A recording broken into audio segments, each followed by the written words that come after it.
Online अध्यापन वर्ग मराठी या विषयामध्ये प्रथमतः इयत्ता 10वी मध्ये असणाऱ्या सर्व विद्यार्थ्यांचं सहर्ष स्वागत करतो।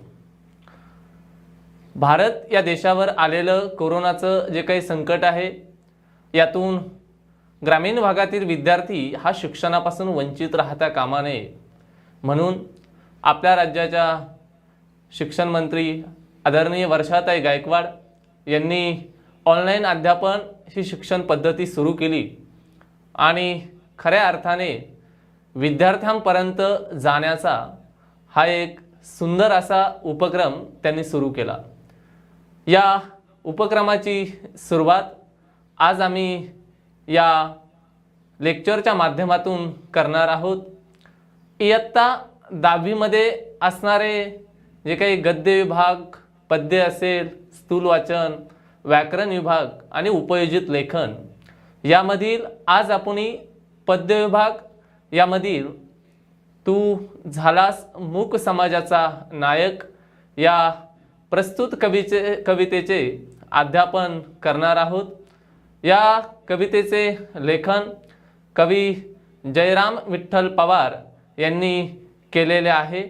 या प्रस्तुत कवितेचा विचार करायचा जर झाला तर त्यामध्ये सर्वात महत्त्वाची गोष्ट भारतीय राज्यघटनेचे शिल्पकार डॉक्टर बाबासाहेब आंबेडकर यांच्या कार्याचा जो काही गुणगौरव आहे याविषयीची माहिती या प्रस्तुत कवितेमध्ये कवी ज.वी. पवार यांनी देण्याचा छोटासा प्रयत्न केलेला आहे, हा आपण बघणार आहोत। कोणतीही कविता जर म्हटली तर त्याला लेखक, कवयित्री किंवा कवी असतात। त्यांच्याविषयीचा जो काही परिचय आहे हा परिचय आपण प्रथमतः बघण्याचं काम करणार आहोत। कवी ज.वी. पवार यांचा परिचय, त्यांचं पूर्ण नाम जयराम विठ्ठल पवार। यांचा जन्म इसवी सन 1943 मध्ये पिलवली तालुका चिपळूण या गावी झाला। ज.वी. पवार म्हणून समाजाने त्यांना ही पदवी प्रसिद्ध केली। हे दलित पॅथरचे सहसंस्थापक होते। मराठी साहित्यिक, आंबेडकर चळवळीचे एक अभ्यासक म्हणून त्यांची ख्याती आहे। भाष्यकार व विचारवंत म्हणूनही त्यांचं कामकाज हे मोठ्या प्रमाणात आपल्याला पाहावयास मिळत आहे। कोणतीही व्यक्ती जर म्हटली तर त्या व्यक्तीच्या कार्याचा आणि कामकाजाविषयीचा माहिती आपण बघणे अभिप्रेत आहे। कारण नाण्याला ज्या पद्धतीने दोन बाजू असतात तसा कोणतीही व्यक्ती ही यशस्वी होत असताना निश्चितपणे त्या व्यक्तीने केलेला जो काही कार्य आहे या कार्याचा आपण अहवाल बघणे अभिप्रेत आहे। आंबेडकर चळवळीतील ज्येष्ठ कार्यकर्ता म्हणून कवी जयराम विठ्ठल पवार यांना ओळखलं जात असतं। दलित पॅथर आणि सम्यक क्रांती या संघटनांचे ते प्रवर्तक होते। चळवळी संबंधामध्ये विविध वृत्तपत्रे हे ते नेहमी लिहित असत। नियतकालिकांमध्ये लेखन, विद्रोही आणि धम्मलिपी नियतकालिकांचे ते संपादक म्हणून त्यांनी जो काही कार्यभाग आहे हा सुद्धा बघितलेला आहे। प्रबुद्ध भारतचे कार्यकारी संपादक म्हणून त्यांनी त्यांच्या कामकाज अत्यंत योग्य पद्धतीने करण्याचे काम केलेलं आहे। नामांतरण, रिडल्स, एनरॉय, आरक्षण आदी सामाजिक चळवळीमध्ये त्यांचा सक्रिय सहभाग हा आपल्याला पाहावयास मिळत आहे। इंडियन रिपब्लिकन पार्टी मुंबई झोनचे ते अध्यक्ष म्हणून त्यांनी कामकाज बघितलेलं होतं। कवी जयराम विठ्ठल यांच्या संदर्भामध्ये बोलायचं जर झालं तर मराठी साहित्यामध्ये त्यांचं योगदान हे अत्यंत मोलाचं हे आपल्याला पाहावयास मिळत आहे।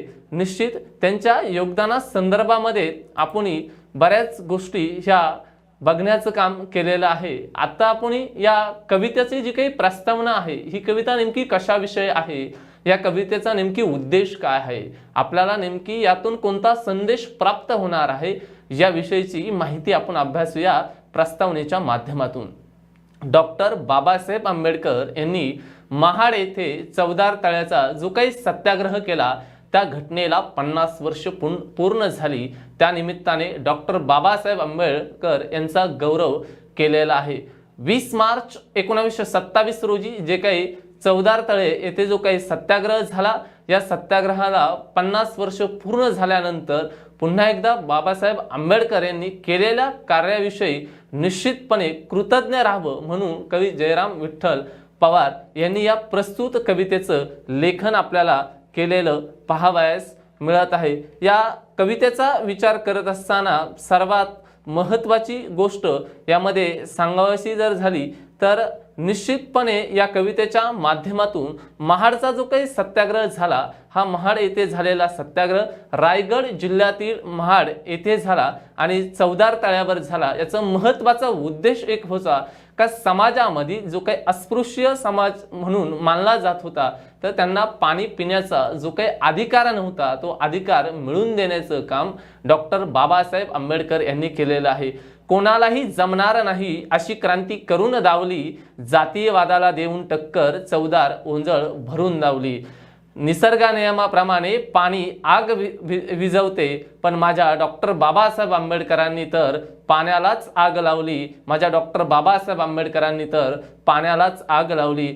समाजातील लोकांना पाण्याविषयीचा समान अधिकार प्राप्त करून त्यांनी करून दिला आणि जो माझा दलित समाज होता, ज्या समाजातील माणसांना पाणी पिण्याचा सुद्धा अधिकार नव्हता, हा अधिकार प्राप्त करून देण्याचं जे काही मोलाचं योगदान आहे ते माझ्या डॉक्टर बाबासाहेब आंबेडकरांनी केलेलं आहे। डॉक्टर बाबासाहेब आंबेडकरांविषयी बोलत असताना एक महत्त्वाचं वाक्य तुमच्या समोर मला बोलताना निश्चित आनंद होईल।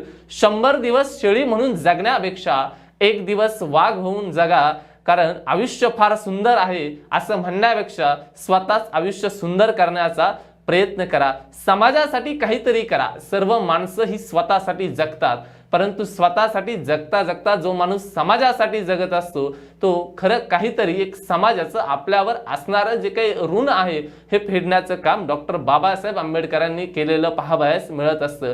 शाळा हे सभ्य नागरिक तयार करण्याचे पवित्र क्षेत्र आहे असे डॉक्टर बाबासाहेब आंबेडकर नेहमी सांगत असायचे। मग इथूनच सुरू होत असते आयुष्यभरासाठी लागणाऱ्या संस्कारांची जी आदर्श मूल्य आहे, ही आदर्श मूल्ये आमच्या विद्यार्थ्यांमध्ये रुजवणे आज काळाची गरज निर्माण झालेली आहे। कवी जयराम विठ्ठल पवार यांनी निश्चितपणे जे काही त्यांना वाटलं ते आपल्या समोर व्यक्त करण्याचा प्रयत्न त्यांनी केलेला पाहावयास मिळत आहे। डॉक्टर बाबासाहेब आंबेडकरांनी समाजातील रूढी, परंपरा, सामाजिक या सर्व गोष्टींना नाकारून एक चांगल्या एक आदर्श समाजाची जडणघडण कशी होईल या दृष्टीने प्रयत्न केलेले आपल्याला पाहावयास मिळत आहे। तू झालास मूक समाजाचा नायक या प्रस्तुत कवितेतून समाजाच्या नायकाला कवितेतून विनम्र अभिवादन केलेले आहे। डॉक्टर बाबासाहेब आंबेडकरांच्या कर्तृत्वाचे निश्चितपणे आपण कितीही सोहळे जरी गात बसलो तरी ते कमीच पडणार आहे, कारण त्यांच्या कार्याविषयी प्रत्येक व्यक्ती ही बोलत असते, परंतु असं म्हटलं जात असतं इतिहास लिहिणारी माणसं कधी इतिहास घडवत नसतात आणि इतिहास घडवणारी माणसं कधी इतिहास लिहित नसतात। डॉक्टर बाबासाहेब आंबेडकरांनी सुद्धा तेच केलं, बोलण्यापेक्षा प्रत्येक गोष्ट आपल्या कृतीतून करून दाखवली आणि समाजासमोर एक आदर्श कसा निर्माण होईल, समाजातील प्रत्येक माणसाला समानतेचा अधिकार प्राप्त करून देण्याची कामकाज त्यांनी या प्रस्तुत कवितेच्या माध्यमातून केलेले आहे। जी माणसं पायाने चालतात ती फक्त अंतर कापतात, परंतु जी माणसं डोक्याने चालतात ते आपले ध्येय गाठतात। उच्च विचारसरणी असणारे डॉक्टर बाबासाहेब आंबेडकरांनी समाजातील दलित बांधवांना महाडच्या चौदार तळ्यावर जो काही पाणी पिण्याचा अधिकार हा प्राप्त करून दिलेला आपल्याला या प्रस्तुत कवितेच्या माध्यमातून पाहावयास मिळत आहे। या कवितेचा विचार करत असताना महाडच्या चौदार तळ्याचा जो काही सत्याग्रह झाला याला 50 वर्ष पूर्ण झाल्यानंतर निश्चितपणे प्रत्येक व्यक्तीने केलेल्या कार्याची दखल ही कुठेतरी घेतली जाणे अभिप्रेत आहे। ज्यांनी भारतीय राज्यघटना लिहिली, ज्यांनी जगाला एक वेगळा इतिहास निर्माण करून दाखवला आणि समाजातील जो माझा वंचित समाज होता त्या वंचित समाजातील बांधवांसाठी एक स्वतःचं न्यायाचं व्यासपीठ उपलब्ध करून दिले असे डॉक्टर बाबासाहेब आंबेडकरांविषयी निश्चितपणे बोलताना त्यांना त्रिवार मुजरा करावा असं त्यांचं कर्तृत्व आहे आणि त्यांच्या कर्तृत्वाची दखल कवी जयराम विठ्ठल यांनी घेतलेली आहे। ह्याच आपल्याला या प्रस्तुत कवितेच्या माध्यमातून बघायचं आहे। कविता क्रमांक 19, कवितेचं नाव तू झालास मूक समाजाचा नायक। प्रथमतः आपण या कवितेमध्ये असणारे जे काही प्रत्येक ओळ आहे ही प्रत्येक ओळ समजून घेण्याचा प्रयत्न करणार आहोत। प्रथमतः आपण एक एक जे काही कडवं आहे हे एक एक कडव्याचा अभ्यास करणार आहोत। तू निघलास तेव्हा काळोखाचं राज्य होतं, सूर्यफुलांनी पाठ फिरवली होती, मळवाटेने जायचे नाकारलेस तेव्हा खाचखळग्यांनीही तुझे स्वागत केले। या 4 ओळींचा जर आपण विचार केला तर यामध्ये तुम्हाला जे काही लाल रंगामध्ये जे काही शब्द दिसतात तर हे शब्द सर्वात महत्त्वाचे म्हणजे शब्दार्थ आणि वाक्प्रचार कोणते आलेले आहे या ओळींमध्ये, म्हणून ते शब्दांना एक वेगळा रंग दिला आहे जेणेकरून विद्यार्थी मित्रांनो तुम्हाला ही गोष्ट समजावी का यामधले असणारे कठीण शब्दार्थ कोणते आहे, त्या शब्दार्थांचा अर्थ नेमकी काय आहे हा आपण या ठिकाणी बघत आहे। यामध्ये एक पहिला वाक्प्रचार आलेला आहे पाठ फिरवणे म्हणजे मदत न करणे। दुसरा वाक्प्रचार आलेला आहे स्वागत करणे, आदराने एखाद्या व्यक्तीला म्हणणे। परीक्षेचा जर विचार केला तर 2 मार्कांसाठी आपल्याला वाक्प्रचारांचा अर्थ व त्यांचा वाक्यात उपयोग करा हा व्याकरण विभागामध्ये प्रश्न विचारला जात असतो। प्रत्येक ओळ अभ्यासत असताना व्याकरणाच्या दृष्टिकोनातून काय महत्त्व आहे हे सुद्धा आपण बघणे अभिप्रेत आहे। यामध्ये आलेले शब्दार्थ काळोखाचे राज्य म्हणजे अन्यायाचे राज्य, पुढील शब्द मळवाट म्हणजे पारंपार रूढ झालेला मार्ग, खाचखळग्यांनी म्हणजे कठीण परिस्थिती। जेव्हा डॉक्टर बाबासाहेब आंबेडकरांचा आपण जर कालावधी अभ्यासला तर त्यामध्ये एक गोष्ट निश्चितपणे आम्हाला अनुभवायला मिळेल, त्यावेळची परिस्थिती आणि आजची परिस्थिती यामध्ये निश्चितपणे तफावत आणि बदल झालेला पाहावयास मिळत आहे। डॉक्टर आपण जर पारतंत्र्याचा विचार केला तर त्यावेळेस निश्चितपणे पत्र पाठवायचं जर असेल तर कबुतराचा वापर केला जात होता, परंतु आजची परिस्थिती आपण बघितली तर मोबाईलच्या माध्यमातून ईमेलच्या माध्यमातून काही सेकंदामध्ये आपण माहिती दुसऱ्यांना देऊ शकतो। त्यावेळचा समाज त्यावेळची परिस्थिती निश्चितपणे तिचं वर्णन करण्यासारख्या सर्व गोष्टी आहे। त्यावेळेस जेव्हा डॉक्टर बाबासाहेब आंबेडकरांनी आपले प्रयत्न चालू केले त्यावेळेस त्यांच्या समोर पूर्णपणे अंधार होता, म्हणजे त्यांच्या बरोबर एकही अनुयायी नव्हता, परंतु समाजासाठी काहीतरी करायचं जी धडपड, जी उमेद, जिद्द, चिकाटी, महत्त्वाकांक्षा, प्रयत्न निश्चितपणे त्यांच्यामध्ये मोठ्या प्रमाणामध्ये पाहावयास मिळत होती। सर्वांनी त्यांना नकार दिला, तिरस्कार दिलेला आपल्याला पाहावयास मिळत होते, परंतु आपल्या विचारांपासून डॉक्टर बाबासाहेब आंबेडकर हे परावृत्त झालेले पाहावयास मिळत नाही। पारंपरिक जो आपला रूढ मार्ग होता त्याच मार्गाने ते चालू होते। परिस्थिती अतिशय कठीण होती, परंतु न डगमगता न घाबरता आलेल्या परिस्थितीला सामोरं जाऊन त्यातून मार्ग काढणे हे निश्चितपणे त्यांच्याकडून आपल्याला पाहावयास मिळत आहे। जो माणूस आलेल्या समस्यावरती तोडगा काढत असतो किंवा मार्ग शोधत असतो तो जीवनामध्ये यशस्वी झालेला आपल्याला पाहावयास मिळत आहे।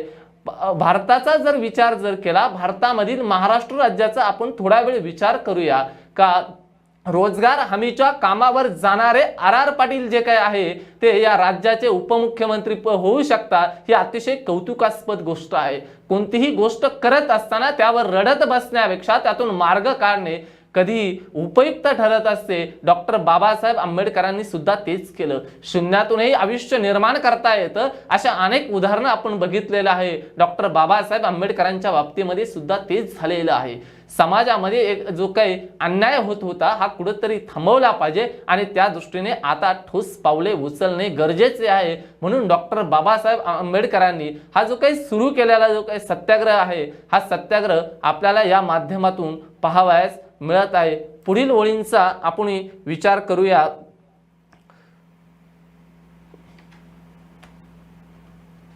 पुढील ओळींचा विचार करत असताना निश्चितपणे आपल्याला जे काही प्रत्येक ओळ ही योग्य पद्धतीने समजणे अभिप्रेत आहे।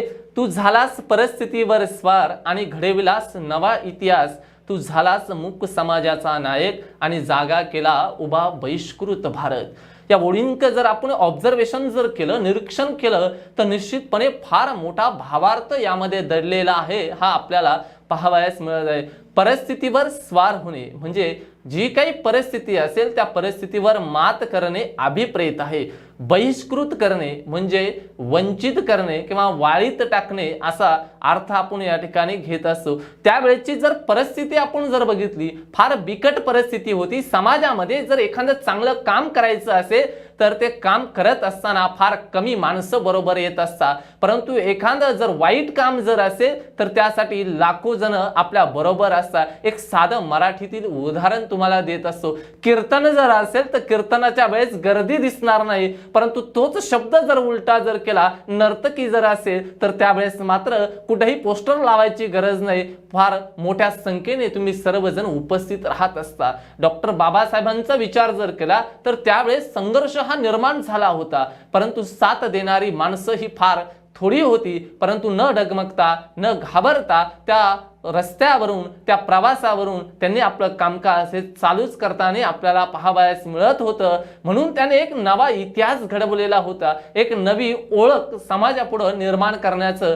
काम त्यांनी करून दिलेलं होतं। या समाजातील काम करत असताना खऱ्या अर्थाने तुम्हाला नायक म्हणून सलाम करावा, कारण त्यावेळची परिस्थिती जर बघितली, या सर्व गोष्टींवर समाजातील माणसं काय म्हणतात यापेक्षा त्यांनी आपल्याला काय वाटतं आणि आपण कशा पद्धतीने समाजातील व्यक्तींना न्याय प्राप्त करून देऊ या दृष्टीने त्यांनी प्रयत्न हे चालू केलेलं होतं। समाजाचा विचार करत असताना लोक घोड्यावरही जाऊ देत नाही आणि पायीही चालू देत नाही, अशी द्विधा मनस्थिती त्यांच्या मनामध्ये निर्माण झालेली होती।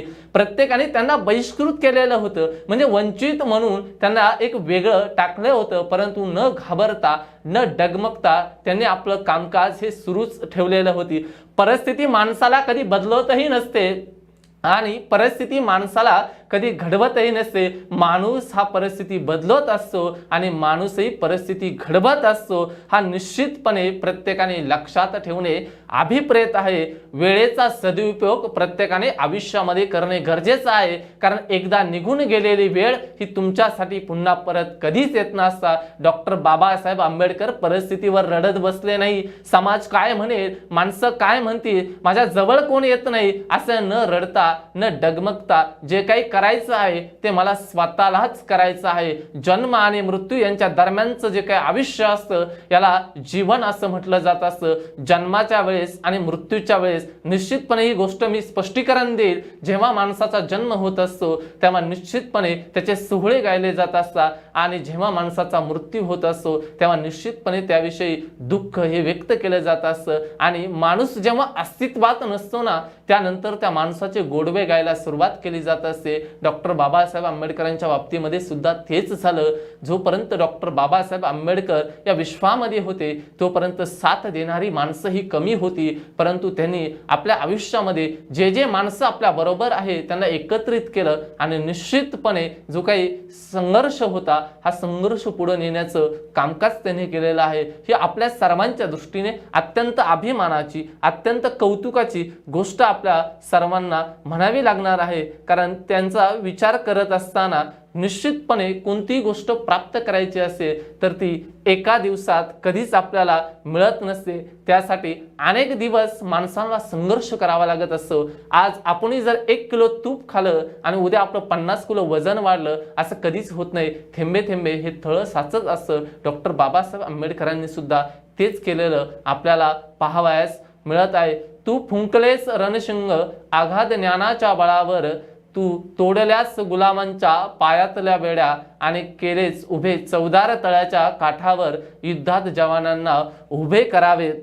तसे निश्चितपणे डॉक्टर बाबासाहेबांविषयी बोलत असताना त्यांनी जे काही कामकाज आहे तर त्यांच्या कामकाजा संदर्भामध्ये प्रत्येक गोष्ट ही फार महत्त्वाची आहे। रणशिंग फुंकणे म्हणजे युद्ध सुरू करण्याची जी काही परवानगी आहे किंवा युद्ध सुरू करणे असं आपण त्याला म्हटलं जात असतं।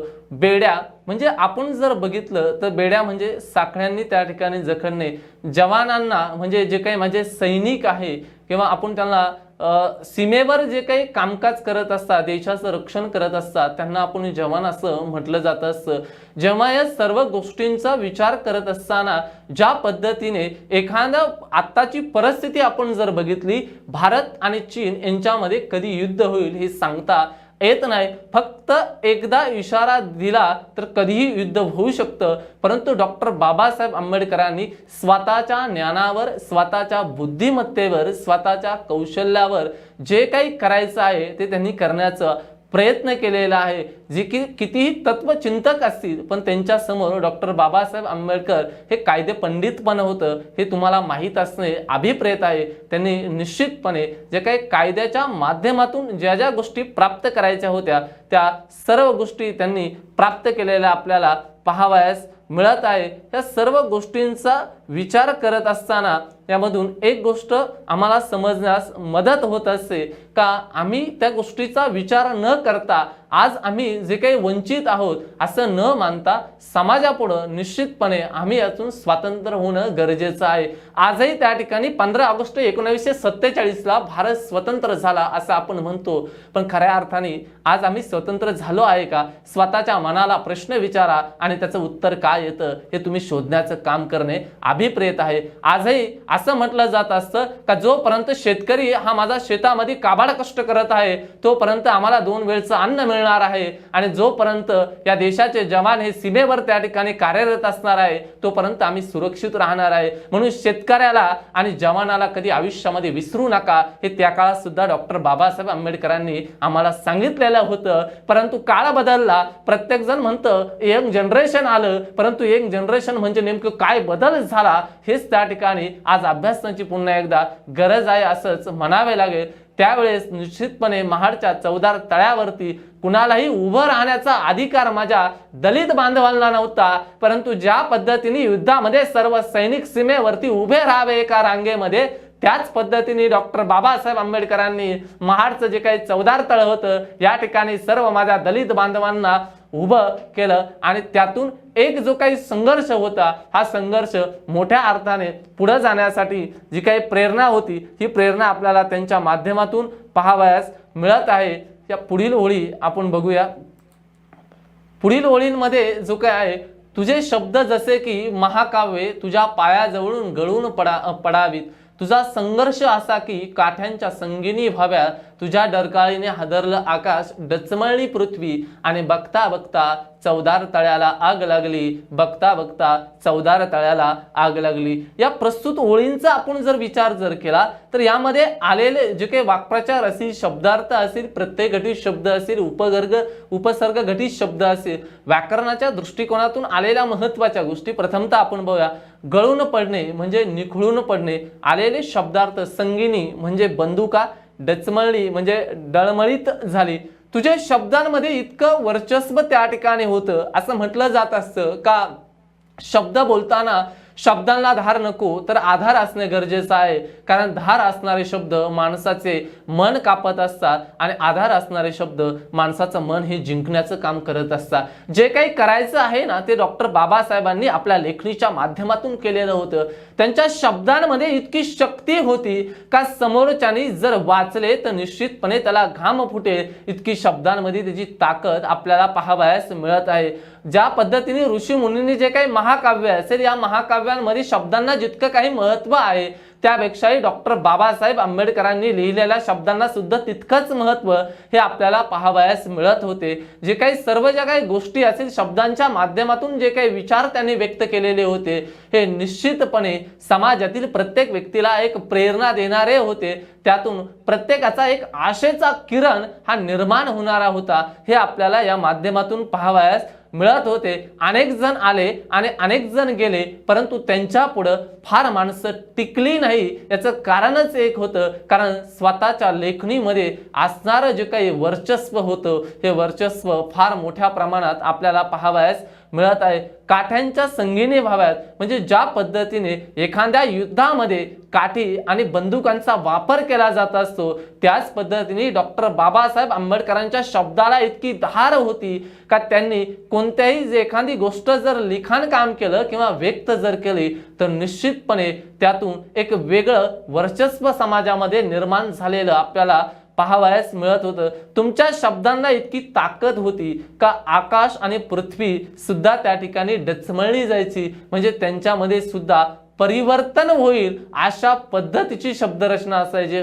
प्रत्यक्ष या ठिकाणी आकाश आणि पृथ्वी यामध्ये परिवर्तन होत नाही, परंतु त्यांना उपमा त्या पद्धतीने दिलेली आपल्याला पाहावयास मिळत आहे। आणि या सगळ्या गोष्टीतून बघता बघता डॉक्टर बाबासाहेब आंबेडकरांनी जो काही सुरू केलेला जो काही संघर्ष होता, या संघर्षाला कुठेतरी हा वणवा पेटायला आज मात्र सुरुवात झालेली आपल्याला पाहावयास मिळत होती। पुढच्या वेळी आपण पाहूया।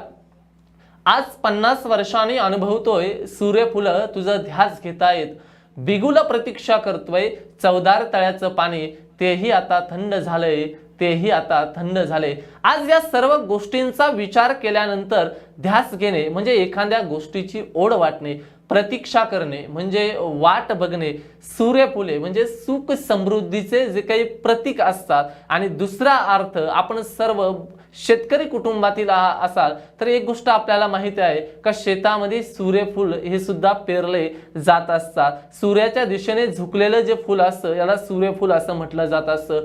बिगुल या शब्दाचा अर्थ सैनिकांना कूच करण्यासाठी वापरण्यात येणारं जे काही वाद्य असतं याला बिगुल असं थोडक्यामध्ये संबोधलं जात असतं।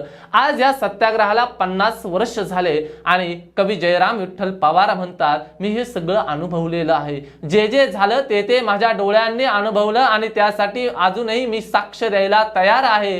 ह्या सर्व गोष्टींना 50 वर्ष होऊन गेलेले आहे, परंतु सूर्यफुलांनी तुझा ध्यास घेत आहे, म्हणजे ज्यावेळेचे असणारे जी काही सुख आणि समृद्धीचं प्रतीक होतं माझ्या दलित बांधवांसाठी असणारा कुणी एक कैवारी म्हणून डॉक्टर बाबासाहेब आंबेडकरांनी केलेलं जे काही कार्य आहे निश्चितपणे प्रत्येक दलित बांधवासाठी एक प्रेरणा देणारं एक महत्त्वाचं कार्य आपल्याला त्यांच्या माध्यमातून पाहावयास मिळत आहे। आज ते सूर्यफुलं सुद्धा तुझी वाट बघत आहे, तुझा ध्यास त्याने घेतलेला आहे। डॉक्टर बाबासाहेब आंबेडकर तुम्ही पुन्हा या महाडच्या चवदार तळ्यावरती यावं, बिगुल प्रतीक्षा करतोय। बिगुल म्हणजे ही पुन्हा तुम्ही यावं, सर्वांना संघटित करावं, या गोष्टीची आज आम्ही डोळ्यात तेल घालून वाट बघत आहोत। पुन्हा एकदा तुम्ही या ठिकाणी यावं आणि माझ्या दलित बांधवांना न्याय मिळवून देण्याचं कार्य निश्चितपणे तुम्ही जर केलं तर आम्हाला पुन्हा एकदा आनंद झाल्याशिवाय राहणार नाही। चवदार तळ्याचं पाणी तेही आता थंड झाले आणि तुम्ही नाही, म्हणून या ठिकाणी असणारे जे काही चवदार तळ्याचं पाणी होतं, ज्या पाण्याने निश्चितपणे संपूर्ण भारताला संघर्ष काय असतो आणि त्यातून न्याय कशा पद्धतीने मिळवून देता येतो हे खऱ्या अर्थाने डॉक्टर बाबासाहेब आंबेडकर तुम्ही आम्हाला दाखवून दिलेलं आहे। तुम्ही केलेल्या कार्याविषयी निश्चितपणे आमच्या मनामध्ये एक चांगली भावना निर्माण झालेली आहे। प्रत्येक तरुणामध्ये डॉक्टर बाबासाहेब आंबेडकरांसारखं नेतृत्व करणारे व्यक्तिमत्व घडणं ही आज काळाची गरज आहे, परंतु आज मात्र असं होत नाही। कुठेतरी या गोष्टीविषयी खंत वाटत आहे। आज झालेला जो काही 50 वर्षांनंतर आज तुमची आठवण पुन्हा पुन्हा आम्हाला येत आहे। तुम्ही नसता तर नसता न्याय मिळाला, तुम्ही नसता तर नसता आम्हाला आमचा हक्क तुम्ही मिळवून दिला, आणि तुम्ही नसता तर कधीच आम्हाला या महाडच्या चवदार तळ्यावर जाण्याचं भाग्य कधीच लाभलं नसतं। म्हणून डॉक्टर बाबासाहेब आंबेडकर तुमच्या कार्याचा गौरव हा कितीही जरी केला तर तो फार कमीच त्या ठिकाणी राहणार आहे, कारण न भूतो न भविष्य अशा पद्धतीचं जे काही कार्य आहे हे तुम्ही केलेलं आहे। समाजातील शोषितांची परिस्थिती फारशी चांगली नाही। आजही त्या ठिकाणी आपण जर बघितला प्रत्येक व्यक्ती हा सुखी समाधानी आहे असं आपण म्हणत असतो, परंतु त्याच्या चेहऱ्यावरील जे काही स्मित हास्य आहे आज हे कुठेतरी हरपलेलं आम्हाला पाहावयास मिळत आहे। जो माझा मागासलेला समाज आहे या समाजामध्ये असणारे सुख सुविधा या फारशा तितक्या प्रगती होणे गरजेचे होते तितक्या आज झालेले नाही। समाजातील सर्वच घटकांना न्याय मिळणे अपेक्षित आहे, परंतु आजही आम्हाला न्याय मिळवण्यासाठी संघर्ष करावा लागत असतो। ही फार मोठी शोकांतिका म्हणावी लागेल। हेच या माध्यमातून आम्हाला सांगावंसं वाटत असतं। प्रतिकूल परिस्थिती पण मार्ग काढता येत असतात। जीवन जगत असताना सुखाच्या रात्री कुणाला झोप येत नसते आणि दुःखाच्या रात्री माणसाला झोप लागत नसतं। अशा पद्धतीची अवस्था माणसाची निर्माण झालेली आहे। जे काही करायचं आहे ते निश्चितपणे तुम्ही प्रयत्न करत राहा। एक दिवस निश्चितपणे यशालाही तुमच्या समोर झुकावं लागणार आहे, परंतु प्रयत्न न करता जर तुम्ही सर्व गोष्टींसाठी रडत जर बसला तर तुमच्या हाती काहीच येणार नाही, हे सुद्धा माणसाने कधी विसरता कामा नये। नव्या समाजाची जडणघडण करायची असेल तर निश्चितपणे समाजामध्ये होणाऱ्या प्रत्येक गोष्टीविषयी तुम्ही बोलायला शिकणं गरजेचं आहे। डॉक्टर बाबासाहेब आंबेडकरांनी आम्हाला जी काही राज्यघटना लिहून दिली त्या राज्यघटनेमध्ये प्रत्येक गोष्ट त्यांनी नमूद केलेली आहे। आम्ही फक्त ती वाचतो, परंतु ती समजून घेण्याचा कधीच प्रयत्न करत नाही। ती समजून घ्या, ती आचरणामध्ये आणा। आपले कर्तव्य काय, आपले अधिकार काय, आपण काय केलं पाहिजे आणि काही नाही केलं पाहिजे याचा विचार प्रत्येक माणसाने करणे अभिप्रेत आहे। माणूस हा कधीच मोठा नसतो, तर समाज त्याला मोठं बनवत असतो, हे माणसाने कधीच विसरता कामा नये। या देशाचे पंतप्रधान आदरणीय नरेंद्रजी मोदी साहेबांचं मी उदाहरण देईन।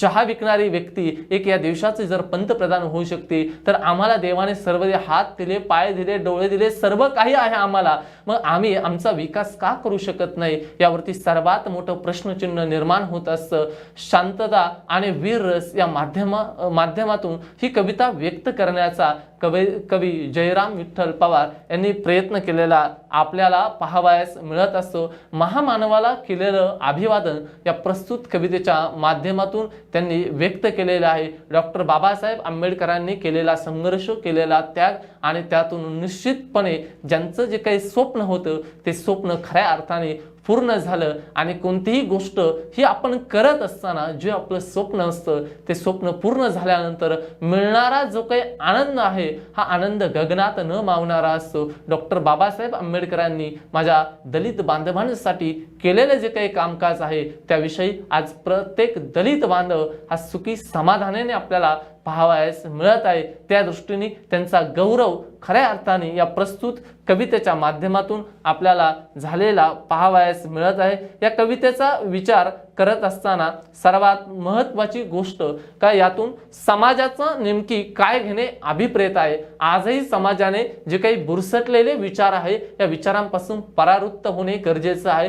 आजही प्रत्येकाच्या घरामध्ये छत्रपती शिवाजी महाराज, झाशीची राणी लक्ष्मीबाई यांसारख्या प्रत्येक व्यक्ती जन्माला येणं खऱ्या अर्थाने अभिप्रेत आहे, परंतु आम्ही फक्त जयंती पुण्यतिथी जर आल्या तर एक दिवस त्यांचा गौरव गात असतो, परंतु खऱ्या अर्थाने त्या व्यक्तींचं महत्त्व हे एका दिवसामध्ये व्यक्त करण्यासारखं हे कधीच नाही। प्रत्येकामध्ये छत्रपती शिवाजी महाराज निर्माण व्हावे, प्रत्येकामध्ये डॉक्टर बाबासाहेब आंबेडकरांसारखे विचार निर्माण होणे गरजेचं आहे। या दृष्टीने जर आम्ही प्रयत्न जर केला तर खऱ्या अर्थाने आजचा जो काही विद्यार्थी आहे, आजचा विद्यार्थी हा सक्षम झाल्याशिवाय राहणार नाही। आज आम्ही विचार करत असताना विद्यार्थ्यांचा कौशल्यावर भर कशा पद्धतीने देता येईल या दृष्टीने आम्ही विचार करत असतो। आजचा विद्यार्थी हा बोलला पाहिजे, हा बोलका झाला पाहिजे, त्याने कृतीयुक्त सर्व गोष्टी करणे अभिप्रेत आहे। फक्त पोपटपंची न करता त्याने त्याच्या प्रत्येक गोष्ट समजून आपल्याला कशा पद्धतीने जीवनामध्ये समाधानाने, आनंदाने